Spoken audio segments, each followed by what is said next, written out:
the Infrastructure Development Districts Act. Regardless of the steps we take to preserve Georgia's forests, quality development and redevelopment will always be essential to the state's economic growth. The challenge is to manage that growth while also preserving the quality of life for Georgia's citizens. Many people believe that Infrastructure Development Districts, or IDDs for short, are the answer to controlling growth and ensuring quality development, or for providing opportunities for economic development. In November, you'll have the opportunity to voice your own opinion on this important issue in a statewide referendum on IDDs. The purpose of this part of the video is to give you the information you need to make an informed choice. Here's some background information. A few years ago, the Georgia General Assembly saw the need for a way to finance new infrastructure and take the burden of funding off the taxpayers. The Assembly realized that new economic growth is both unavoidable and desirable, so it passed the Georgia Smart Infrastructure Growth Act of 2007. This act provided for the future creation of infrastructure development districts. Infrastructure refers to essential items like roads, bridges, water supply, sewers, streetlights, schools, fire stations, and parks.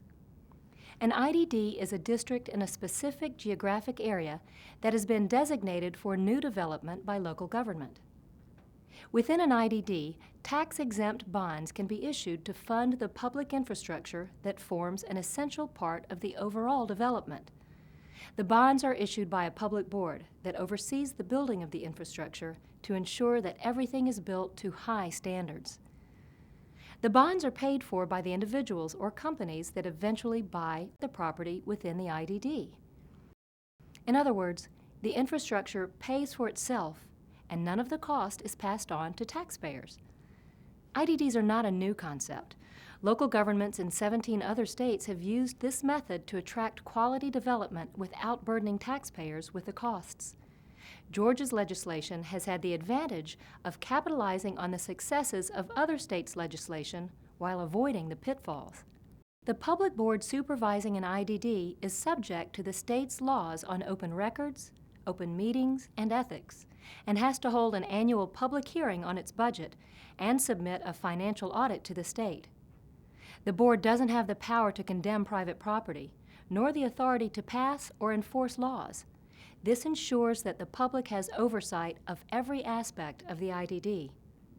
Local governments aren't liable for the debt issued by an IDD. There are built-in environmental safeguards. For example, 20% of the development must be green space. All IDD-financed amenities, like roads and parks, are open for anyone to use. The IDD ballot question that you'll see in November will ask you this question: shall the Constitution of Georgia be amended so as to authorize the General Assembly to provide by general law for the creation and comprehensive regulation of infrastructure development districts for the provision of infrastructure as authorized by local governments? To put it more simply, the question asks if you are in favor of IDDs or opposed to them.